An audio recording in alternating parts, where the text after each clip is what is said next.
mute ourselves. Um,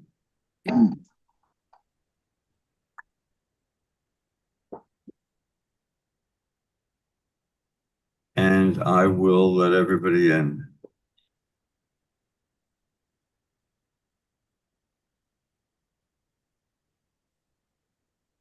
If I can get back to that screen.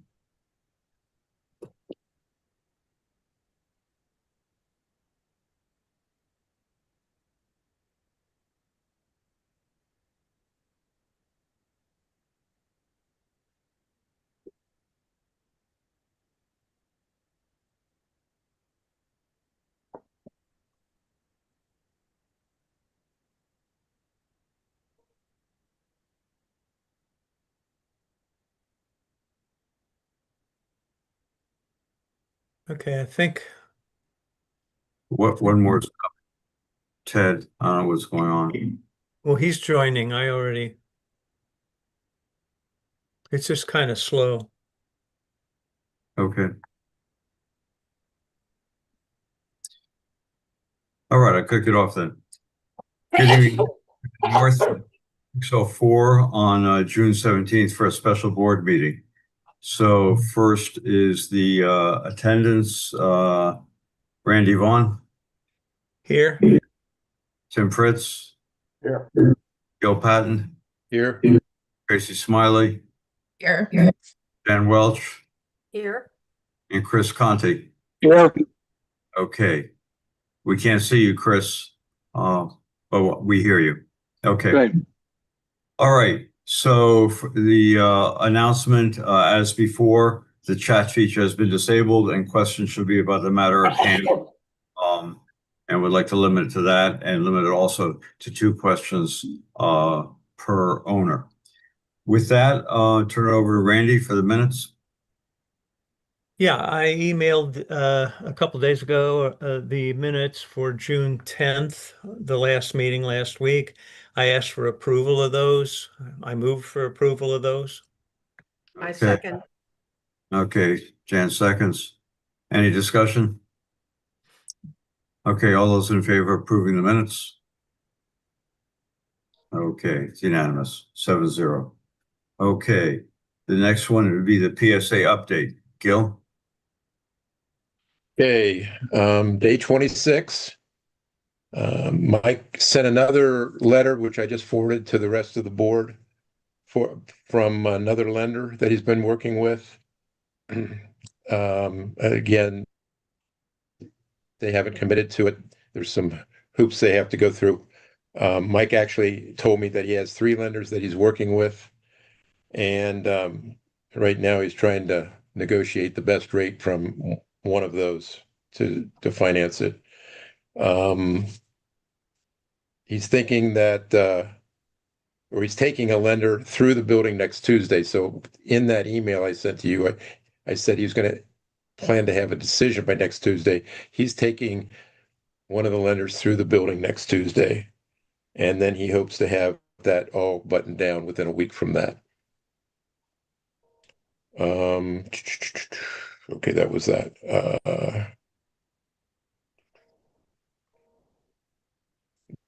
I got some notes here as things that he's looking for. Mike mentioned that he's already spent about $200,000 on contractors net. Um, let's see. He did get signed an agreement with the architect. So they are now working on reproducing the drawings that they had done previously that were used to get the permits. So that should get done in the next week or so, and they'll be ready to be sent to the city for their approval to get permits. All of the mechanical providers that we used before, most of them through Hunt Brothers, if not all, that information was sent to me by Greg. I have contacted every one of those providers and introduced them to Mike Stacy and provided both of them, both Mike Stacy and those providers, Mike's name. So they have started to have conversations.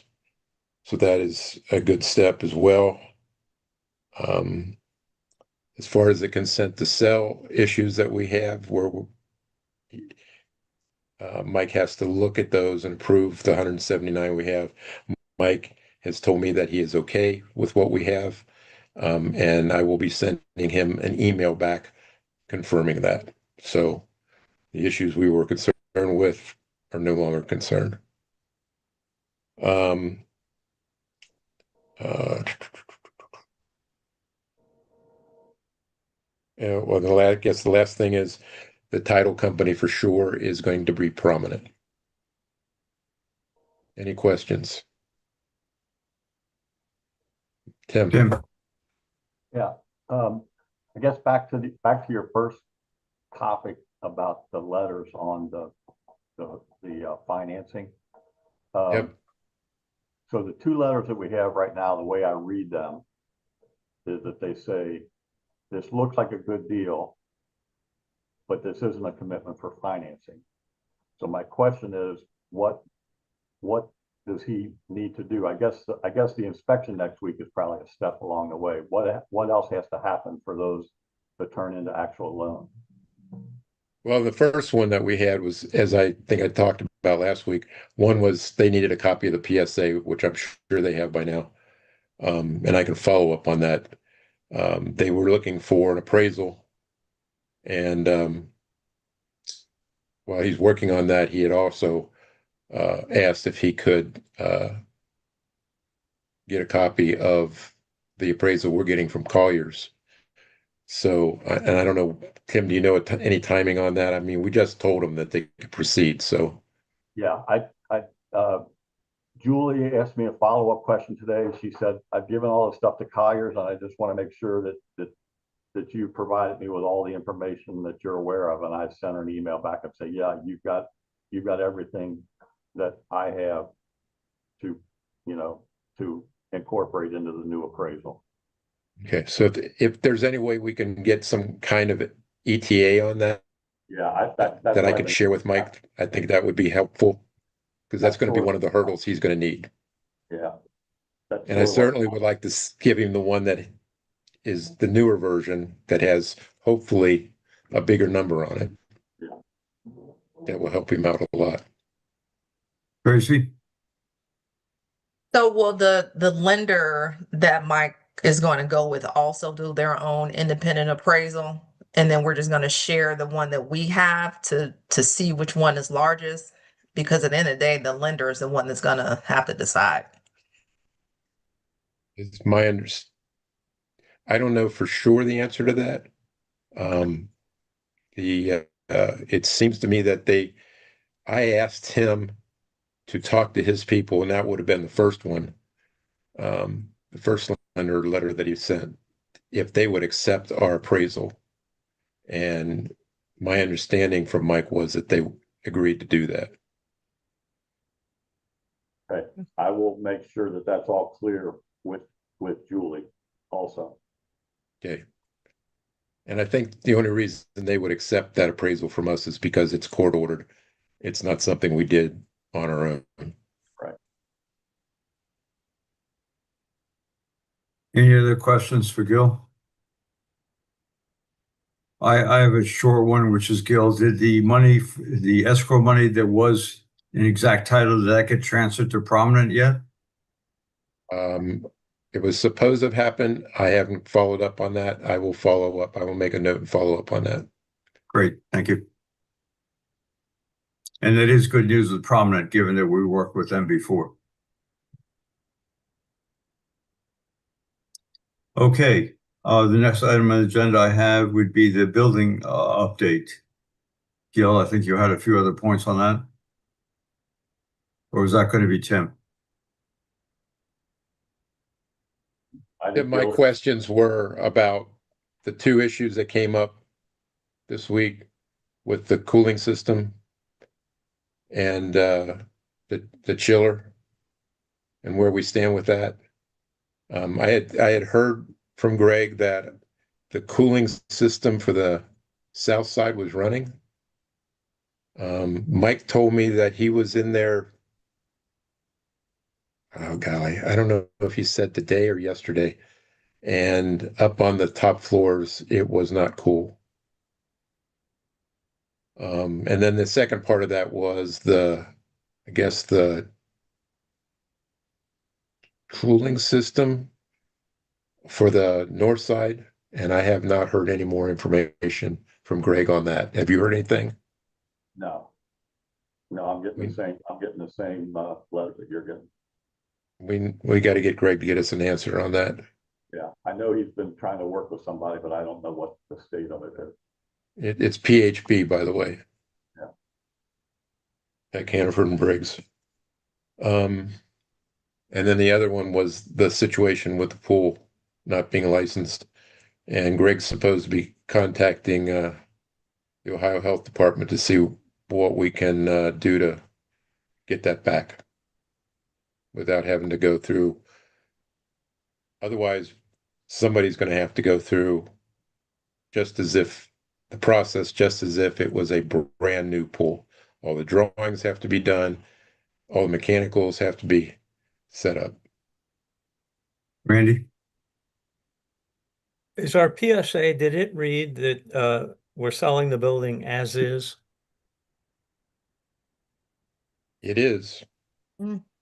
But it also, when he does his due diligence, he can bring some of that stuff up. So, And then that becomes then our burden to repair it or whatever? I don't think it's a repair situation. I think it's just a matter of we got to find out what the state's going to require us to do because we let it expire over a year. Okay. Any other questions about Tracy? Would assume that that would come as a cost to us if we have to go back and get it permitted again and have inspections. Is that something that we would be doing? We're going to have to see I think before we make any kind of decisions on that, we have to know what we're talking about, what the cost would be. Again, we're not talking about permits, we're talking about a license. So, until we know what that means, do we negotiate that with Mike? Do we accept it? Let's find out what it is and see where we go from there. Any other questions about the building? Okay, moving along. Next item, Tracy, would be the budget. Yes, I'm going to share my screen, so you're going to get a request.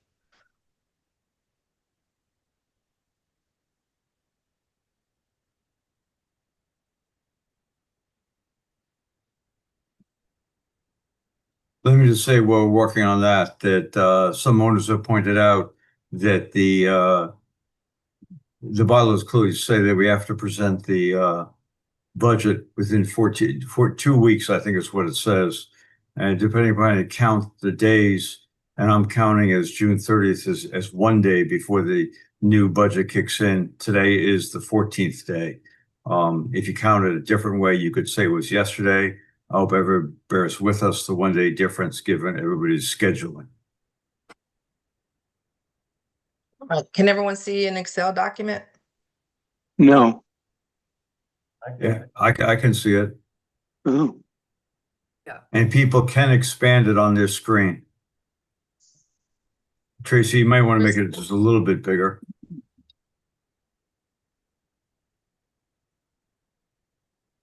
Can you Thanks. see it now, Chris?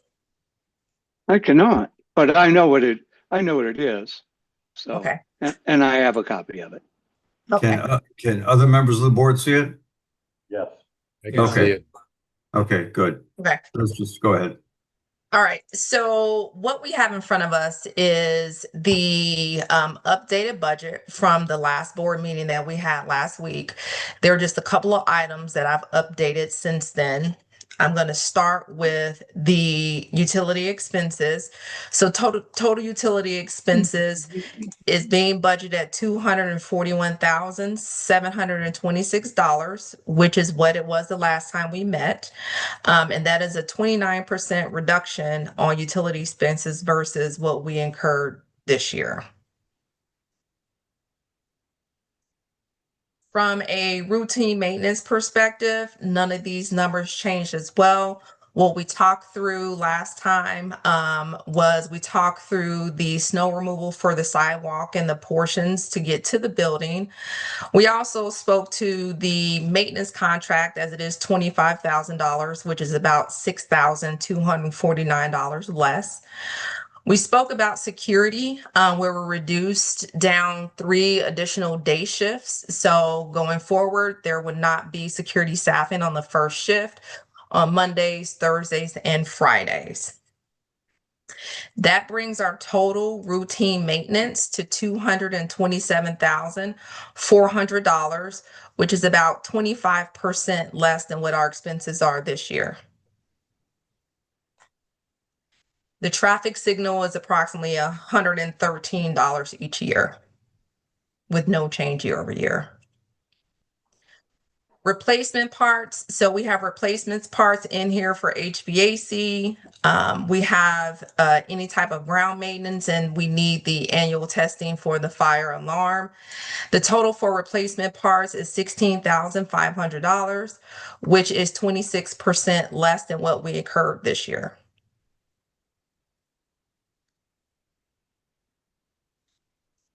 One of the other topics we addressed in the meeting last week is we estimated approximately $150,000 for legal expenses.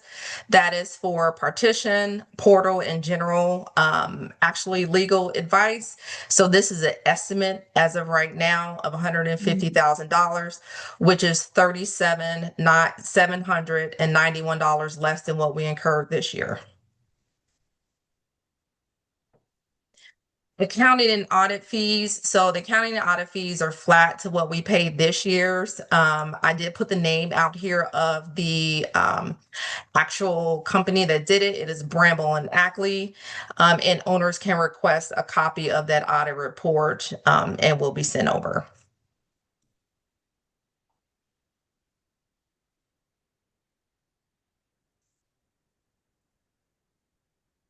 One other item that we talked about was the administrative payroll. We reduced another 10 hours per week. So going forward, starting the new year, Tim will be down to 2 days per week. Greg is already 2 days per week, and Mickey will be 5 days plus benefits. And this is based upon the hours they work. The total for administrative expenses is $330,388. That is a 34% reduction from what we spent this year.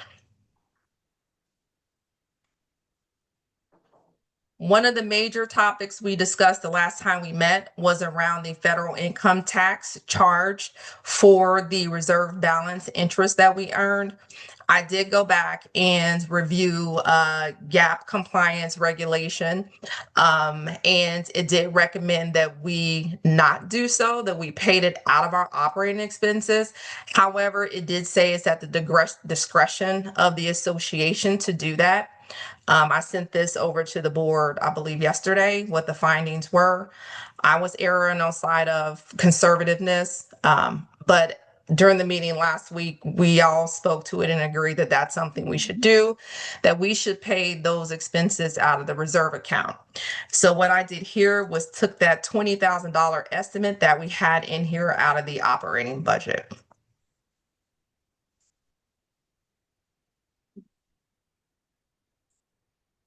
One other item that we talked about, I actually added the permits and types of permits we spend approximately $4,000 on a year, which is elevator emissions and diesel generator. And then also for building insurance, this is an estimate of $610,838, which is aligned with what we paid this year.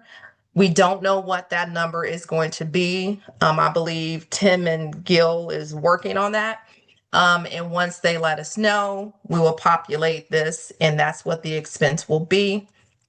Just know that the building insurance expenses will come from the reserve account.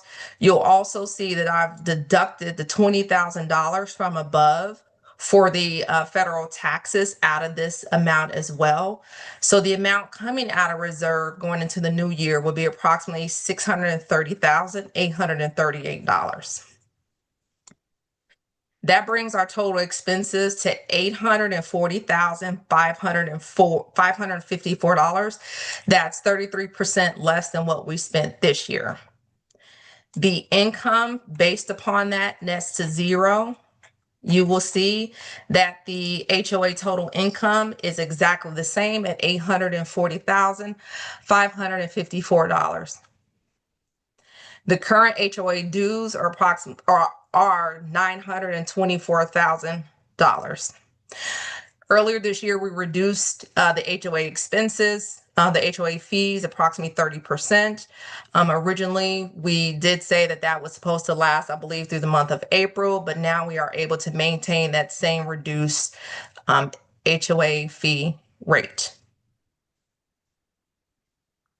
Any questions on the budget? If you raise your electronic hand, that would be helpful.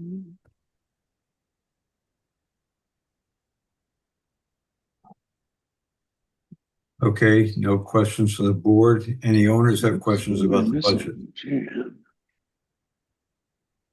What was that, Randy. Chris? Oh, sorry. Yeah.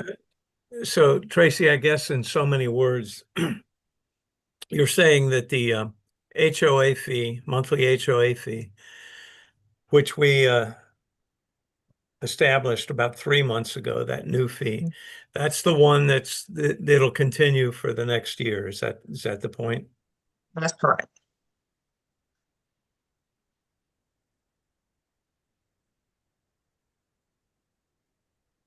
Any other questions? Can we unmute John Webb? Yeah, okay, there we go. Tracy, I commend you for that and what you've done and for taking the feedback and doing this and the rest of the board. So thank you for that. I did the math, Randy, just for mine unit, and it's actually about $60 less when I looked at the total at the top. So there should be a slight reduction, but you're not going to see miracles here. So again, Tracy, thank you for your work on this and that it looks great. I appreciate that. Gil? So the 924,000, Mhm. that is using the assessments that we've been using for the last 3 months per what Randy was talking about. I'm sorry, I missed it. Correct. Great. Tracy, can you show on the screen where the 924,000 is? Correct.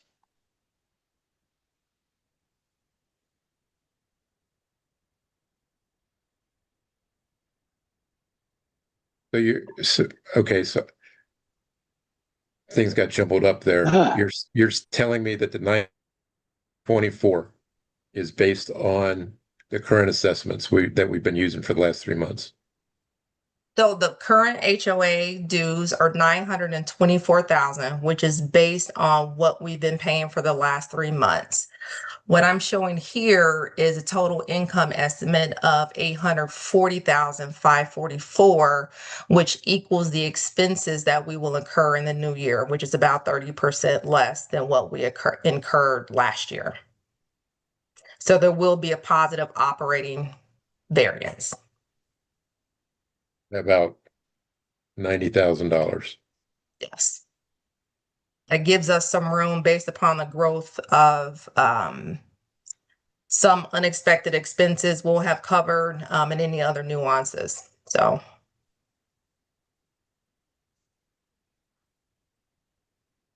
Okay. Any other comments? Is it John? Yeah, I'm sorry, Tracy. That comment confused me. When you looked at the budget, and I can't see it anymore, I thought that the income that you're basing the dues on is 840, whatever it is. But you said there's a variance of 90,000 to cover expenses. Is that I thought we were just keeping it 80, 40, whatever it is, and then you divide your percentage. Is that what you mean by that? Because I'm confused at what you were. Yes, so the income equals the expenses of $840,544. Yeah, so you take that number, divide it by your percentage in the bylaws, then divide that by 12, and that will get your amount. So there is a reduction. Thank you, Tracy. I'm sorry, I just got confused with That's that okay. part. Gil, Now I'm confused from what John was just saying. It sounds to me like, and I don't want to speak for John, that he's expecting a reduction in our fees as a result of that. And what I think I heard Tracy say is we're not going to get a reduction. We're just going to have a $90,000 plus. Potentially. That is correct. Potential plus. Hmm. Okay, then to clarify that, no, that's not how you do a budget. Then you need to add that 90,000 into unexpected expenses or so, because that's what you base your dues on is the income, the 840. If you're saying our dues are not going to decrease, then you need to account for that in the budget. And that sort of goes into bad debts, and it concerns me because then the ones that are paying dues are covering unexpected expenses, while people that are not paying their dues are not paying their fair share, and we have fluff in the budget, and that's concerning, because we owners that are paying have suffered enough, I think, on this supporting others, and so that's never been the history of how we've done our budgets here. I've been living here for 5 years. You've done it on the income, and then you divide that by that. We don't keep, and there's a reduction or an increase. In years past, back when the Hammond was working very well, we usually had about a 5% increase or so, depending on what those expenses were.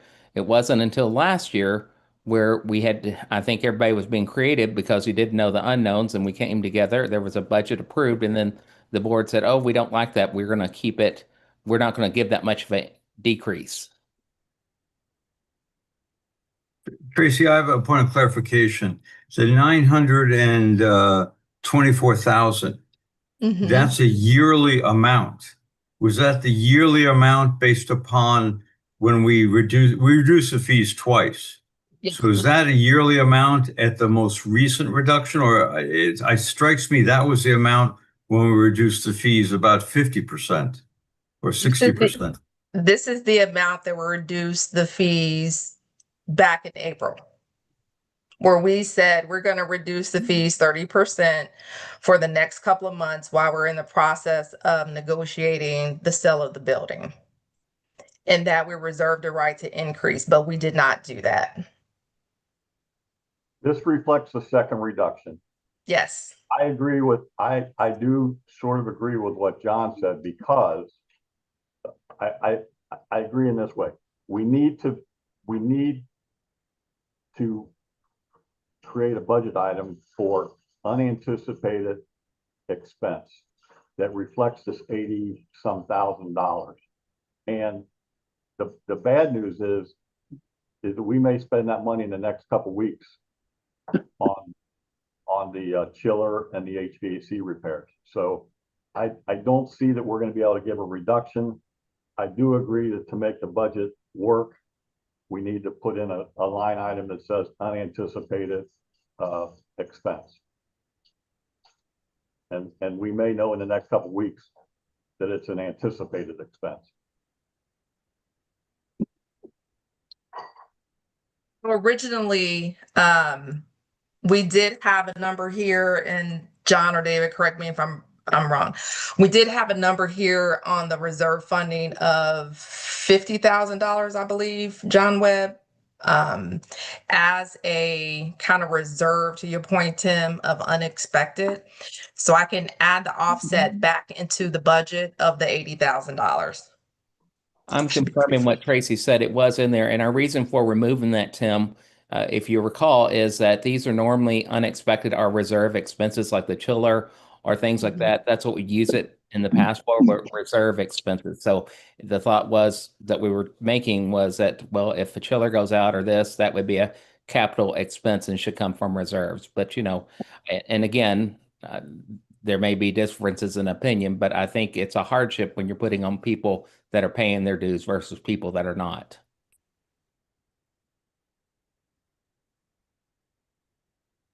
Gil? Okay. Tracy, one thing that I hear John talking about with owners who pay and owners who don't, is there a line item in here in the expenses for the lost assessment fees that we're not getting? So there is not, because if you put that, so for example, if we put that in as a bad debt expense, then that is expense that the owner would be paying.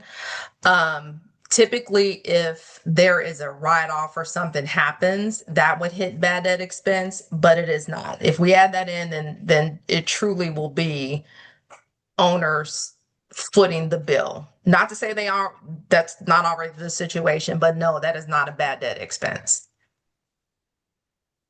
The others, so I understand from an accounting perspective, but if we're saying with the assessments, we're supposed to get 924,000, but we know based on history here, Mhm. a good idea of who's not paying and how much that's going to be.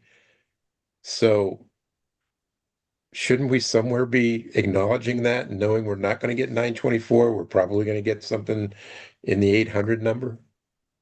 Well, that is true, which is why there is not a reduction of the current HOA fees. But what I just did was I added in that 84,000 for the unexpected. So that could potentially be what we just talked about, the chillers. That could be an increase in delinquency. We don't meet our operating budget each month. That can be the unexpected. But right now, the delinquencies have slowed down to a rate of approximately 5,000 increase per month. It was a lot higher than that. So, yeah, so I get your point. So Let me Yes. also say that I believe the advice we got legally was that although we could set the fees based on an expectation of delinquencies, that would therefore drive everybody else's fees higher.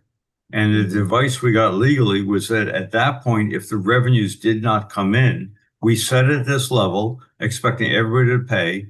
And when some people don't pay, we can use the insurance money to make up the gap. Is it an ideal situation? No. But on the other hand, we can make it work that way and we can set the fees where they are now. I agree with that. I'm just concerned that we need to at least acknowledge that we're not getting X number of dollars per month. So this number, this 924 that we just adjusted this to match is clearly not what we're going to get. So even though now we've added the 80,000 in, but we've added 80,000 in that we probably aren't going to get anyway. Tracy, how much is our monthly delinquency at this point? How much is the accumulated, or how much do we increase? I want to know how much money we're not getting every month. It's about $5,000. Just $5,000. Mm-hmm. So about $60,000 a year. Mm-hmm. Randy? Never mind. I don't think I need to say that. I'm sorry, could you repeat that? Just disregard my hand there. Never mind. Okay, fair enough. Tim? I think, Gil, what's sort of going on is by putting this in, and we're not calling it unanticipated expense, but we're putting it in the reserve fund, we are sort of acknowledging that we might not get it. We could say that. I get that. That makes sense to me. Yeah, so Because either unanticipated expense or unanticipated delinquencies. And it's in that $80,000 that Tracy set aside. That works.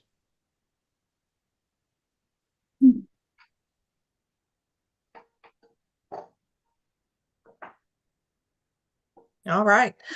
Well, next steps, what I will do is clean this up a little bit here, and I will first, let me go ahead and should I make a motion on? Yes. Yep. Yes. Yeah, we're at the deadline. You have to make a motion. Yep. So I'd like to make a motion to accept and approve the 2026-2027 budget in the expense amount of $924,554, matching the income. Is there a second? Randy seconds. Mhm. Okay, discussion of the board first, then I'll recognize John. Any other board discussion on it? Okay, can we unmute John? I'm just confused. Are you leaving that 90,000 in there or not? If you're leaving it in, your calls, I want the ownership to know that we're the ones that are paying this will be subsidizing those who are not paying their dues with the bad debts instead of it coming out of reserves. And I just don't think that's right for us to be paying that. We have been very dedicated about doing that. And I have to raise the question at this point, based on the lien policy and everything else, why should any of us pay our dues if we're going to be punished by paying and making up the difference for people? Because it's just not right to us that have been dedicated and been paying. At the end of the day, maybe we should just quit paying and just let it all come out of reserves because I want to pay, I want to be responsible, but I don't feel like it's my obligation to help Susie who's refusing to pay their dues.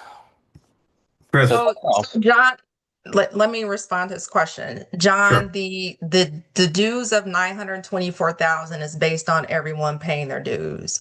All we just did was added in a shortfall placeholder because there would have been a positive operating leverage without doing so. That shortfall is not something in addition that we will pay. The dues remain the same at 924,000.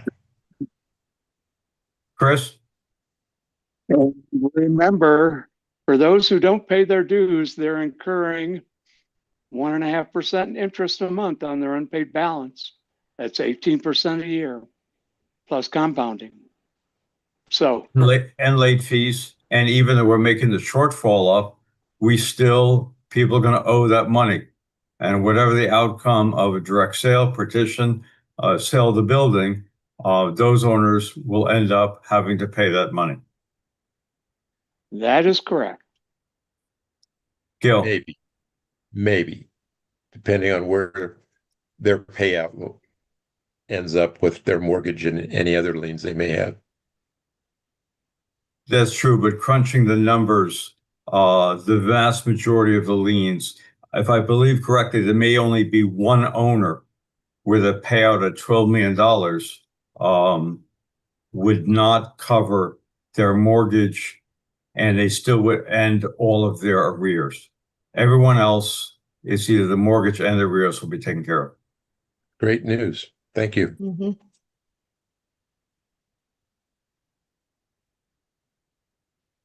And I should correct that. I think there are three others. It wouldn't be us who would pay. The question is the mortgage holder. They don't get paid as a whole, but not us, not our arrears.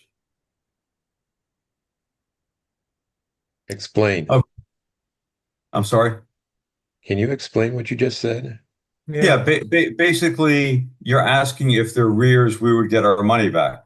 And I think there's only one person who has both a mortgage and arrears that won't be covered by 12 million.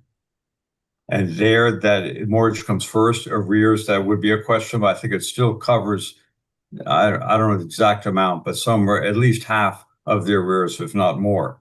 The other people have a mortgage, but not an arrears, and therefore their mortgage would be paid off. But not the arrears that don't have their arrears also. The question we're talking about is the arrears. So what he's saying is with the reserves plus the direct sale, there might be one or two instances where that may occur, where their full delinquency may not be paid off. Randy, and then Chris. Yeah, are you basing that on the reserves and the sale, John? Yes. Or Yes, that is the reserves on sale. okay, because we are second. The mortgage companies have first dibs on getting paid off.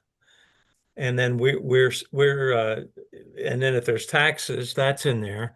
So we could be as far down as third as far as getting paid off on on arrearage.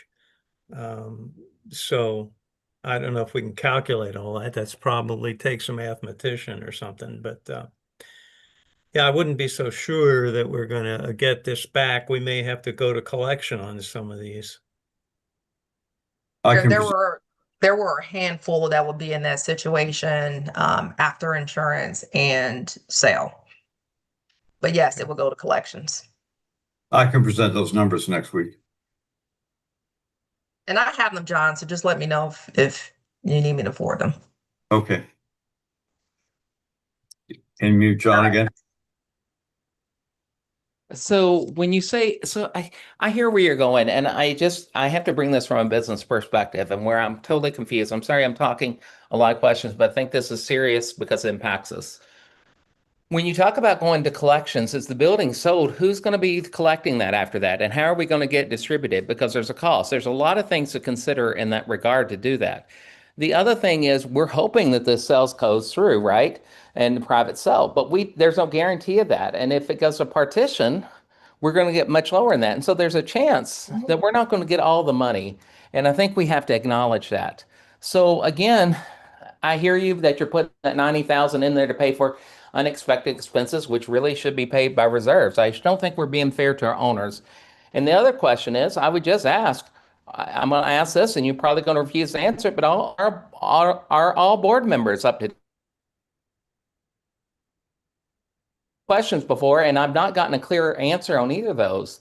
And that's concerning too. I just want to put that out there regardless. So thank you.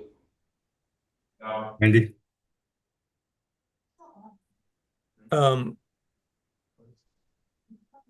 Again, never mind. Fair enough. All right. If there's no other John, comments, John, I just want to say, I want to respond a little bit to what John Webb said. John, you have no idea how many countless hours has been spent on working through the mechanics of these distributions. We're working with our attorneys. We're working with the title company. It's a very complicated, I understand your concerns. We do have a pretty good handle on how many people are going to be in trouble at what rate that they recover in the disposition of the sale and the reserves. And we're keeping an eye on that as best as we can. But we're aware of all those things and we're working through them as best we can. It's just a matter of closing the sale and figuring out how much money we have to distribute. But we have an idea of how many people are in mortgage situations, how many people are in arrear situations, and I think there's even a couple tax situations. So Yeah. we're keeping an eye on that, and we're doing the sensitivity analysis. Tracy's doing the sensitivity analysis on all that stuff in terms of how much money we are able to clear and how many people would be covered and how many people would not be covered. Okay. The vote. Yeah. Okay, all those in favor of adopting this budget? And I don't think Jan's on, so it's 6-0. No, she's there. She is there? Okay, sorry, I can't see her on my screen. So Jan voted for it? Yes. Okay, 7-0. All right, thank you. As I mentioned, I will clean this up, PDF the document, and Randy, I'll send it to you to be posted. Yeah, good. Thank you. Okay, then can we move on? The next item on the agenda is partition update from Randy. Yeah. Let me preface all this by saying that just an hour ago, we received an email from Julie Gugino, who's filing a motion for summary judgment. She sent 4 documents. I haven't had a chance to look at them. I had already even started the Zoom meeting. So I assume they are what I'm about to talk about, but we'll see.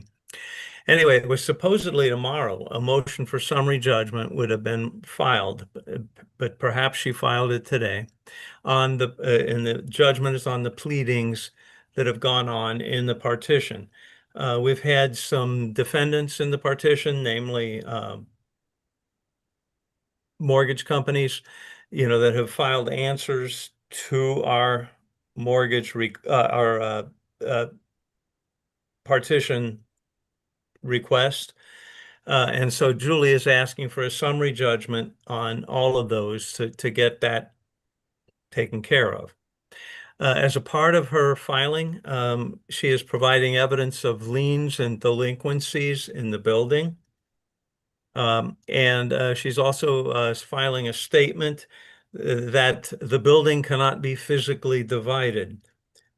That probably sounds stupid, but if you remember, the whole idea of a partition action is based on when people can't have inherited a property and cannot divide it equitably, then a partition action, the court comes in and makes what they feel is an equitable solution to it.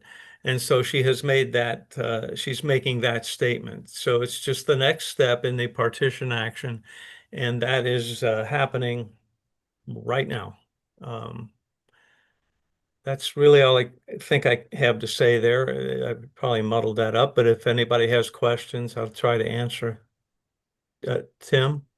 The other thing that she filed, Randy, was they're trying to find all the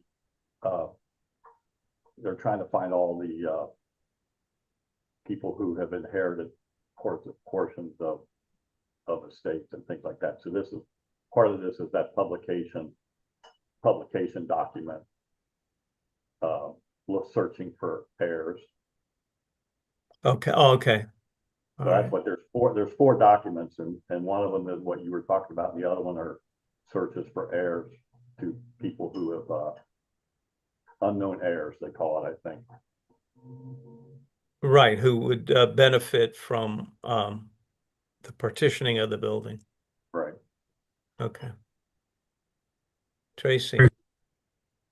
Did Julie mention or say if there's any type of estimate date for when we believe all of this would happen for the partition? I know we said there was going to be conversations about it, but I wasn't sure if she shared anything with you. Jan yeah. wants to answer. We have to unmute her. Where is Jan? Oh, there she is. It was stated that we could perhaps expect to hear from the judge on the summation that she's just doing or just did, maybe as soon as the end of August. That, there's no guarantees. And the answer there could be a decision and to not go to trial, or it could be to go to trial. So we don't know a lot more than that. Thanks, Jan. I have a question.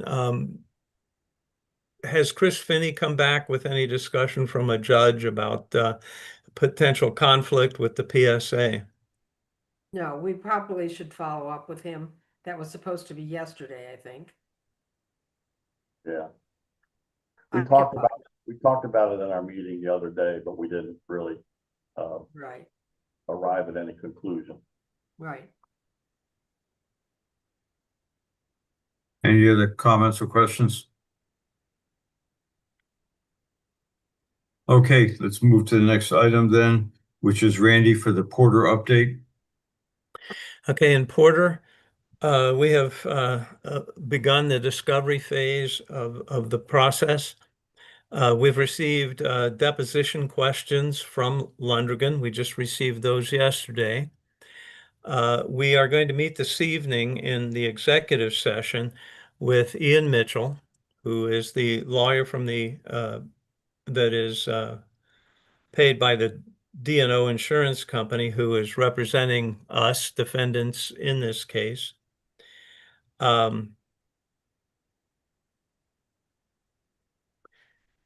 Yeah, that's probably as much as there is to say about that right now. There's some question on our side as to exactly who should respond to these deposition inquiries. That's all up in the air. We will talk to Ian Mitchell, as I said, in just a short while, and maybe get some clarification on that. We've also received from one of the owners a question about what is the Porter case costing us in the association. I went back through invoices and as many of the records as I could.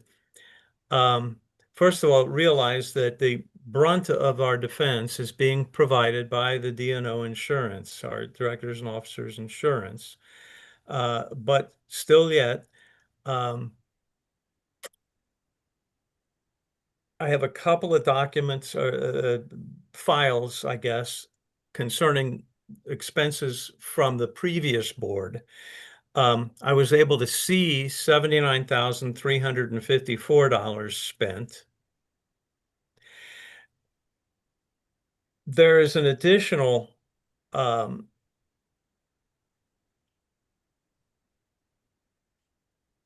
log that shows $200,000 being spent. Now, I don't know if some of that is redundant of that 79,000. I don't know if that's repeated twice. These were just numbers and invoice numbers. There was no explanation as to what the invoice was for. But we paid Don Lane $200,000. The previous board did that. Now, of course, that was during the first trial. So I can't say specifically what went for the Porter trial and what was other legal matters that the board had with Don Lane.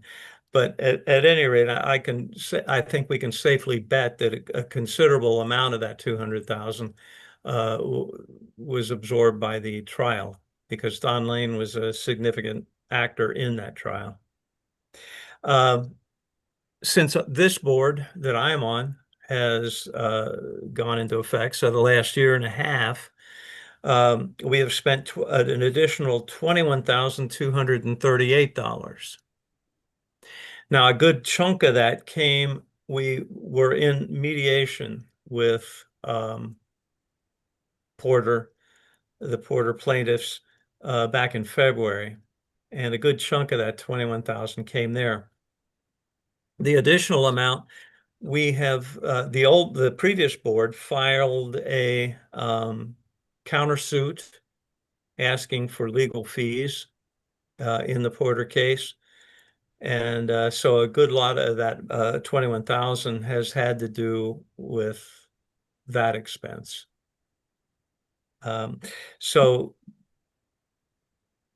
totaling all that up, that I know for certain, the 79,000 of the previous board and the 21,000 of our board, it's about $100,000 right there. And then, as I said, there's that question of the 200,000 that shows up in this log paid to Don Lane. How much of that is in addition to that 100,000 that I just quoted? I don't know. I could go back and look all that up, but suffice it to say, spent a lot of money. Thanks. Gil? And that was going to be my question, Randy, is that something that we have in our records? What are there Don Lane bills that itemize what they spent, like we get from Finney? That somebody can go through that and figure that out? Or do we have to call Lane and get that information? I don't know.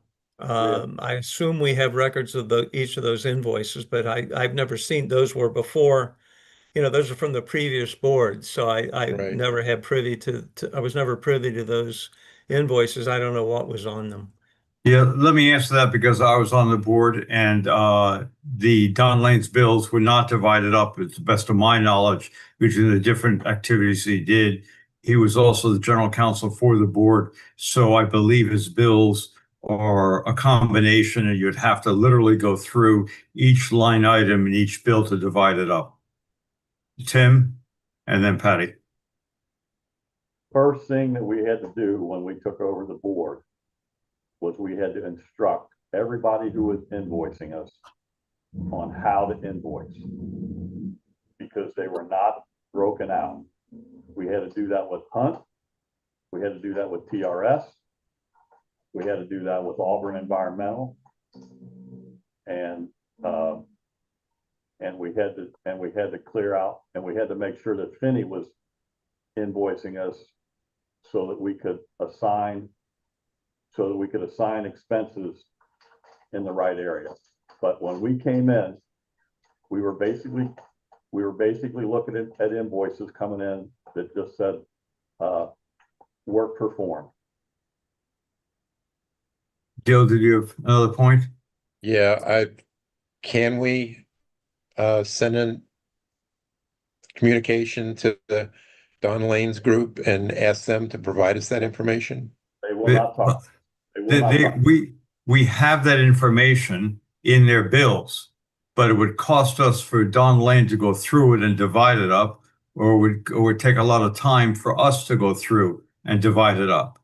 I think, as Randy said, the bill was 228,000 from Don Lane. I believe that's a total, and that we could try to divide it up. I quite frankly think that it's not something at this point in time I can see us doing. Tracy, you had your hand up, then Randy. Don Lane also cut off all contact with us, so I'm not sure that he would be willing to do that once we change legal counsel. But Randy, here recently, there were also some expenses associated with Porter due to the not to sue work that Finney had to do to get those documents signed over when we had to deal with ACM. So that was also something we had to work on. That's not, I don't believe, Gil, you can correct me if I'm wrong, an issue with the current PSA, but that is also contributing to some of that expense. I just want people to be aware that it's a little more in depth of the things we're working through as it relates to legal expenses. I included that amount in the 21,000. Perfect. Thank you. Gil, you had another question? No, I was just going to agree with both Randy and Tracy on that. Also, real quick, though, our countersuit is for legal expenses related to Porter. So we are going to have to figure out what portion of that 228,000 that went to Don Lane was for specifically for the Porter work, if we can get that. Maybe Julie would have to, since she's running the countersuit, maybe she would have to investigate that. I'm sure that won't be a freebie. Yeah. No, it'd just be another legal expense that we're asking. Yeah. And no reason to do it now. No, Gil? not now. But I'm hearing John say that we can go through the records ourselves and pull that out. We could. The only qualification on that is there are some expenses that are not going to be clear as to what it's for. So in particular, what Tracy just said, that in the discussion on the Porter, the consent not to sue documents, that was discussion with Porter. It was done by Julie. It probably was wrapped into the Porter expense, but wasn't really a settlement of the Porter case? No. So I don't know whether we can claim that if that were to go through. Gil? And my comment was strictly around the Don Lane bill. We're talking Can we about go through the Don Lane bills? The Don Lane bill, we have line items. I think that the problem is going to be that the description is not even a full, complete sentence. It's words, it's descriptions, initials, who people worked with, and the time and the money for each line item. Whether it is related to the Porter lawsuit will probably be clear for most of them, but it may not be. It'll take some investigation. If you want, I could send you one of the bills. You could take it. We all can take a look at it. Okay, so you have those, John, because that predates us, and I don't know where the hard copy, not hard copy, but file copies of those. I have invoices. them. I probably have them, but I believe Greg has them also. Okay. So 1705, Patty. Yeah, hi. No disrespect, but John and Jan were part of that board. And I think that perhaps they need to recuse themselves from conversations regarding bills or anything else that may come up. That's my statement. Regarding getting those bills, I think it's a call to the law firm accounting department and asking for those invoices. Because John, you said you had some and you think Greg might have some. I think a call to that the lawyer's Don Lane's accounting firm should be called and asked for those. But you're saying that this was one of the things you used to stomp your feet about, John, and I applaud you for that. You were always upset because nobody gave us a line item of what the invoice was for. And Joan Peroni would just say, they did the work, we owe it, pay it. Well, we never had an explanation of what these bills were for. That's poor accounting practices when these accountants are working with millions of dollars. And that's what we were working with, was millions of dollars. And regarding the $228,000, there was and I'm sure many of you out there will recall this. There was a time when KNC was defending the private attorneys for the board that, I don't know, they got fired, they left, they didn't, whatever. And then the private attorney, Don Lane, was brought in. We were without an attorney for the association for quite some time. Patty, you're fading out. We Patty? were without an attorney for quite some time after KNC moved on. And Don Lane was brought in as a private attorney for the board. We were without an attorney for the association for quite some time, but we did have Don Lane defending the board. Did you hear all of that? Yeah. Okay. Yep. Let's see. All right. Well, wait a minute. Nowhere in our governing documents does it say that the association should pay twice for the same thing. We paid for a directors and officers insurance policy, that, and the CNA chose Rimminger, Ian, and Brandon. Nowhere in our governing documents does it say the association should pay for a private attorney or a second time for the same thing. So I think those board members should reimburse the association for the money that was spent for that private attorney, Don Lane, when the association had already paid for the D&O insurance policy from CNA, who hired Ian and Brandon. They were in court every day.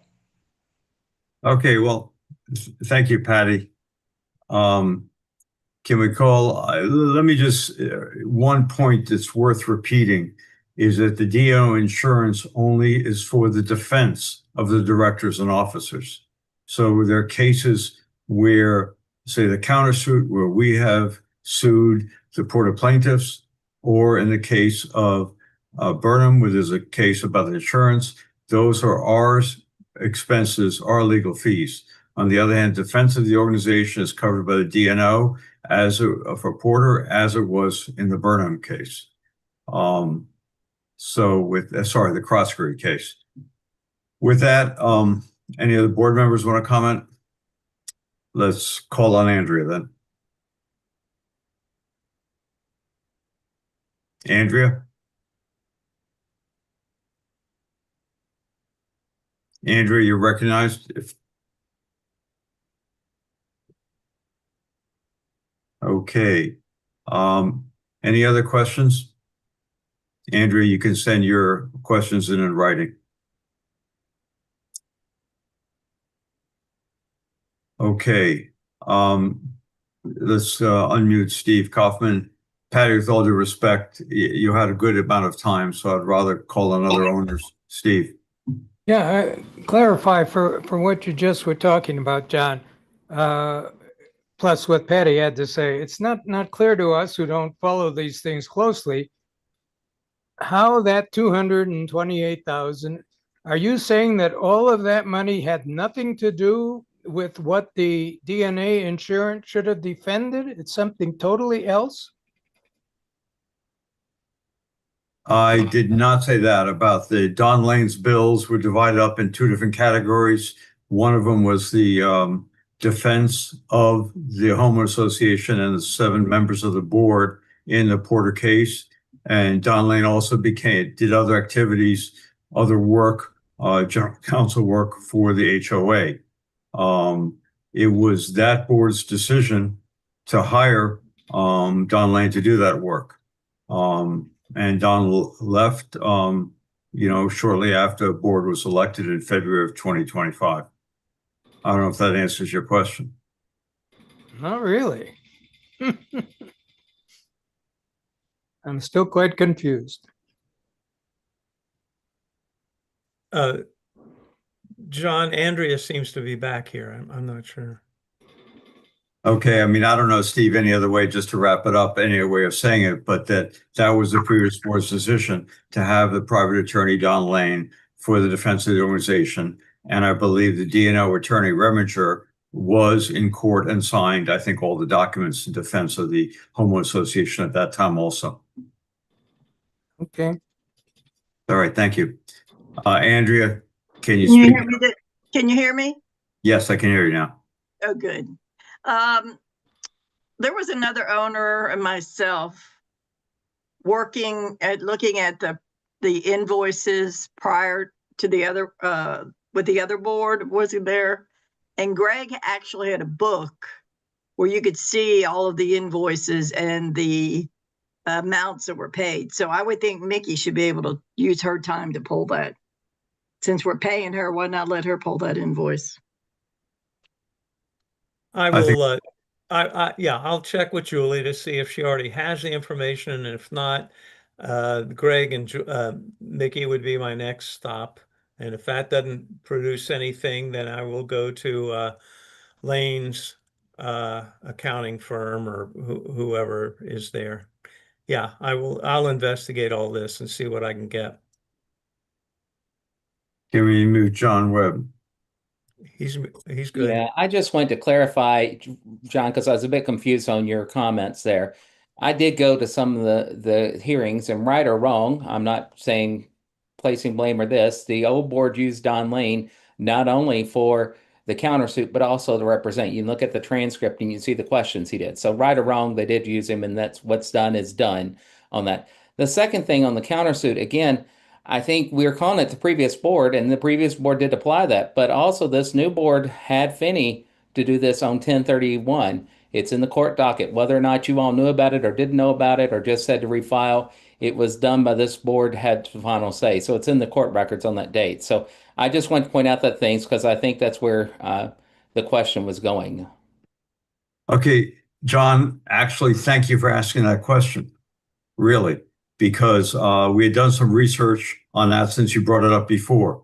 And what happened, I talked to Julie about this, in October after the judge ruled in favor of Porter on the appeal, then the Porter defendants added 2 more defendants.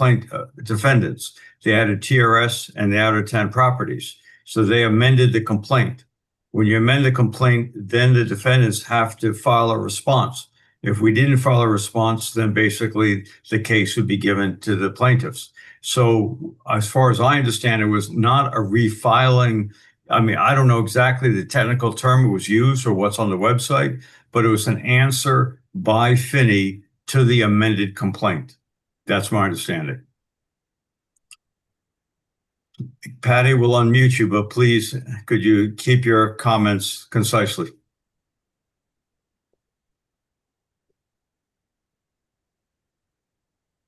Okay. I don't know if you can hear me. We can hear you're you. good. Okay. You've let other people talk 6, 7 questions and you didn't cut them off. So I'd appreciate it if you wouldn't cut me off. I stand by, you and Jan should not be, you should recuse yourself when we're talking about this kind of stuff. 240-4392. I believe this board, that board that you and Jan were on, we should claw back that money, because nowhere in our governing documents does it say that the association has to pay for 2 attorneys. We should not have to pay twice for the same thing. It needs to be clawed back. 240-4392. Thank you. Thank you, Patty. Any other comments from any other owners? Okay. I think that's a Porter update. Next item on the agenda is Tracy for distribution of funds update. Yes, thanks, John. So as we mentioned earlier, the board met with Chris Finney and Isaac to discuss the reserve distribution. The reason for the meeting is we wanted to vet the questions we have regarding the process and the potential payout. One main topic was we wanted to verify the distribution of funds first subjected to those who owe taxes, liens, mortgages, and HOA fees in that order. So number one, any distribution where owners own taxes would be first. Second would be if they have a mortgage, and third would be the HOH fees. We also discussed the process, what it entails. We really wanted to know a couple of things. How much effort will be put into the process, how long it would take, and at what cost. So high level, and I have all this document just in case anyone wants to see it. The high level process is the title company would do the title exams for 180 owners to check ownership, liens, or any outstanding taxes. What Finney did note is that they will want to wait to after the July 15 tax bill come out if we want to move forward to ensure those taxes were paid. The second step will be the title company will get all the mortgage payoffs plus per diem, so plus any interest that's accruing up until a point in time. So the board and the title company will need to nail down the specific date we will want the distribution to happen to ensure we would get full payoff amounts. The third thing that would happen is the board would send a delinquency file to the title company. That way we can coincide the timing of the delinquencies as well as the timing of the mortgage payoffs to come up with their full listing. The board would have to just refresh and send that. The fourth thing that would happen is the HOA would wire the funds that want to be distributed, which will need to be agreed upon amount, to the title company to hold an escrow. Right now, some of the discussions that were being considered was somewhere between 10 to 12 million. We would want to hold on to some funds out of that 15.5 million that we have for any legal or unexpected issues. The fifth thing that would happen is the title company will cut the checks all at the same time. There may be cases where checks will be cut for one specific owner, 4 checks. So if an owner has back taxes, a mortgage, HOA fees, and then they would also potentially get a check that's sent to them after all those deductions. The payout is distributed on percent of ownership minus those rights to funds. And as I mentioned, anything left will go to those owners. The title company will also provide documentation to the owners of how their amounts were distributed. So there will be a listing for each owner that says, here's your percentage of ownership. If you have taxes, if you have a mortgage, and if you have HOA fees, here's how much goes to those. And then here's how much is remaining. So that was the process. The process will take about 5 to 6 weeks to complete. We did discuss potential costs for the title company, which is somewhere between $18,000 to $25,000. That will be for the exams, which we estimate about $100 per title, which for 180 units is $18,000, plus check processing and administrative expenses. The other thing we discussed was the timing of how long it would take to do the reserve payout, what the timing is for the current direct sale, and then what the timing could potentially be for the partition to ensure that if we do this distribution, we aren't then going behind 30 days later working through the direct sale, because it is extra effort. Some of the pros to do this is owners can pay off or pay down their mortgage. Owners can pay off any delinquencies, which would then go back to the HOA, which would then help operate the building until the building is sold. Some potential risks with this would be, we want to make sure, obviously, the title company would get the full payoff plus any per diem at that point in time. As you know, if you don't calculate it down to the penny, the mortgage company will charge you interest on that penny, believe it or not. And the other risk is, I just talked about the timing of the direct sale or partition to ensure that those aren't overlapping with each other. From the sound of this, it does sound like the board wants to move forward. Obviously, we'd have to agree on an amount.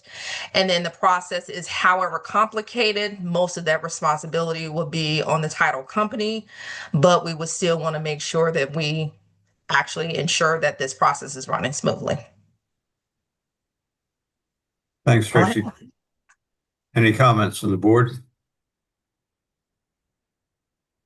Okay, Tim. That's one of the things that I want to stress is that if we do move forward with this process, one of the things that the guys who are familiar with how this works brought up is that the mortgage holders can be the biggest hangup. So if we do proceed with this process, we are going to have to encourage the people who have mortgages to encourage their mortgage holders to cooperate in this process, because that was brought up as one of the big stumbling blocks, is that the mortgage holders don't cooperate, and we need all the mortgage holders. I mean, this is a very complicated process, as Tracy has already laid out, and we can't afford to have people who aren't cooperating. Yeah, and to Tim's point, the goal is to cut all the checks at the same time. But if the mortgage company is slow to respond back, there may be a few stragglers that, checks may be cut maybe a day or two later. But the goal is to get all the items paid down or paid off.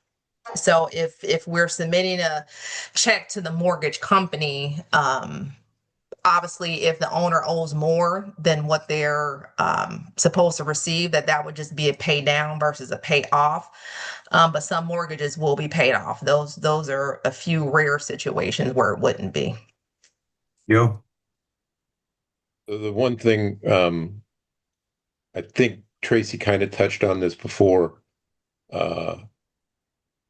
If we go down this route, we're going to basically go through this distribution of funds 3 times. Somebody correct me if I'm wrong. Well, and the costs to do that are going to be 3 times. So the titles and the cost of the title company to do all this work to send that out. So you're going to have to do it for the distribution of funds. You're going to have to do it for the sale, of course. And then whatever we hold back, at some point, that has to go through that process again. Tracy, comment on that? Yeah, so for the most part, we would have to do this twice. Once we get through the initial distribution, we will hold some money back that we talked about. Once we actually sell the building, that holdback plus the funds from the sale will be distributed. Assuming, Unless, assuming that the lawsuits are settled. thank you. That's what I was about to say. Assuming the lawsuits are settled. The pulling of the title exams is just a refresh. So that's not throwaway work. It's just a refresh. The pulls of the mortgages, if there are still mortgages by the time we get to the direct sale, could potentially either be gone if there are some that are paid off or some that are paid down, but we would still have to get those payoffs at the time of the direct sale. Jan and then Gil. So I was going to say some of the same things that Tracy said, just that it's not, it wouldn't be ×3 that the expenses would go up. However, I've personally gotten a couple of questions from owners on this. I think having had the meetings and done the research we've done this week, the cost would be greater than what we thought, but it still may be worth doing. That's a decision we'd have to make. But it's like Tracy said, the title costs would not be like one time, would probably be a refresh. Can we unmute John Webb?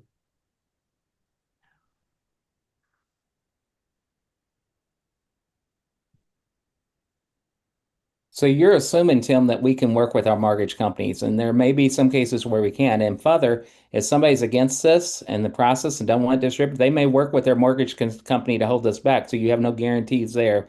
The third thing is, we talk about these lawsuits being settled. There's nothing out there preventing another lawsuit.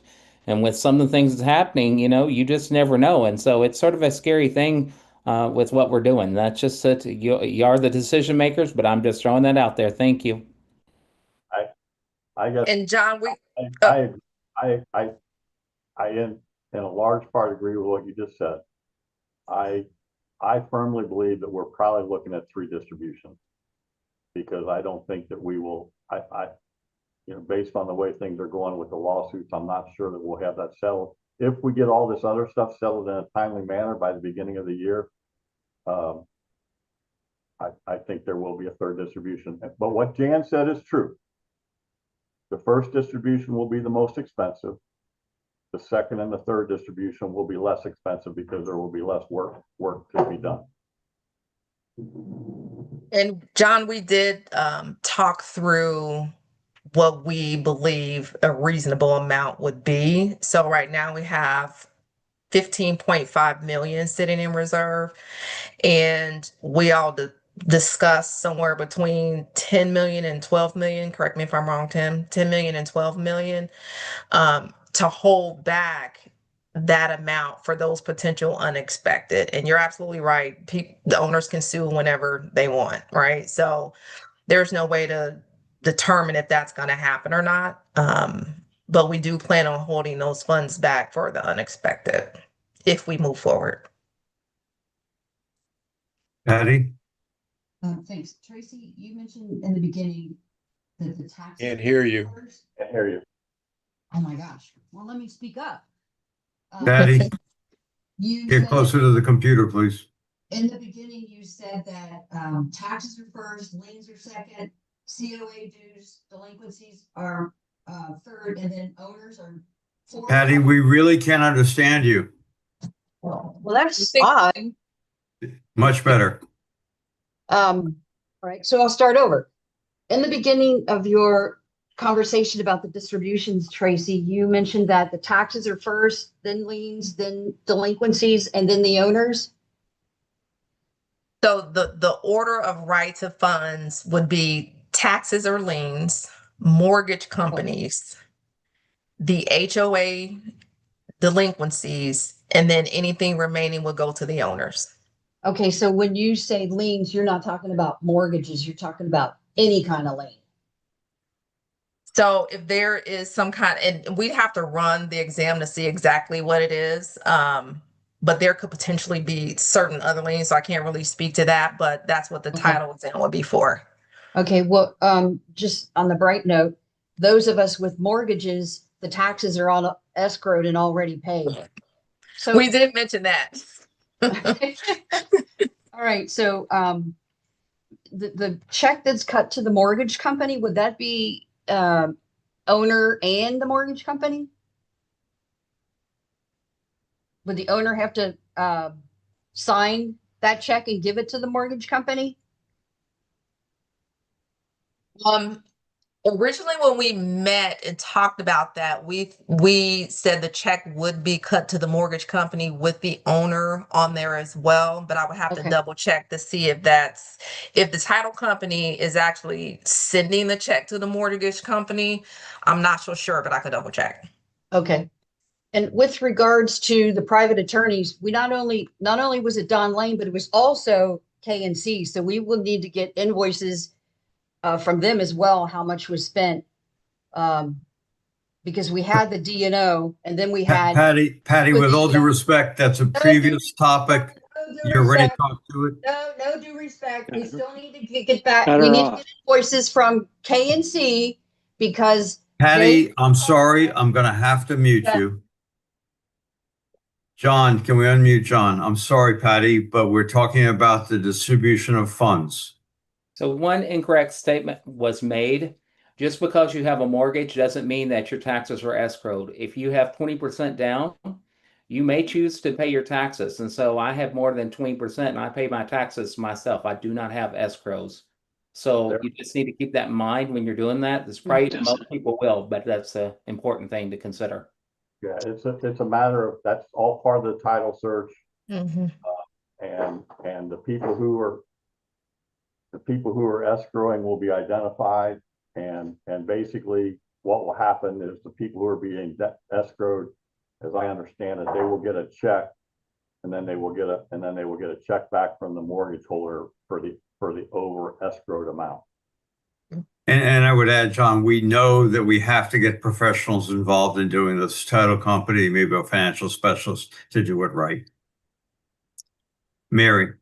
Okay, for those of us who have the mortgage paid off and have scraped together, keeping up with the HOA, so don't have any obligations, it's almost sounding like we're getting shafted here with the distribution. I mean, it doesn't mean if we're current and don't have a mortgage that we don't need any of the money. So it sounds kind of like we're a low person on the totem pole.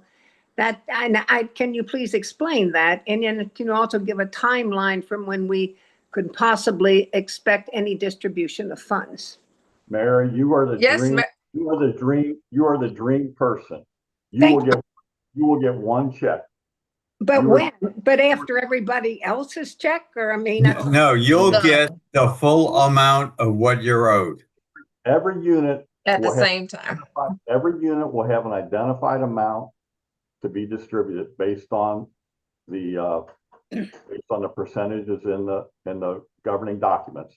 Okay. So in your case, you will get one check for the entire amount at the same time that everybody else gets their checks. Somebody who has a mortgage, there may be 3 or 4 checks that have to be cut. In Mary Merriman's case, there will be one check. You're the dream person. We wish we had 180 of you. Not the only one, but approximately when can we expect this distribution from the landmark funds? No way to tell. Well, so based upon the conversation that we had with Finney, he would like to wait until after July tax bill comes out just to do the title searches and make sure everyone is up to snuff on their taxes. After that, they said that it would take approximately 5 to 6 weeks and the checks will be out the door. So that would be like the end of August. Yes. Okay, 1st of September. Okay, thank you. That's a lofty goal. I think that's a lofty goal. Oh, okay. Randy? Yeah, if there are no more pressing questions, I move that we adjourn. We have a lawyer waiting to speak with us. Well, Second. Chris? I second it. Let me just ask the for the board, do we want to pass any motion to proceed down this route, or do you want to postpone that? We don't need to make a decision until the middle of July, so we can postpone that. Okay, fair enough. All right, then motion to adjourn, and it's been seconded. All those in favor? Okay, thank you very much, Hammond North. John, will you text Ian? Yes, I'll do that.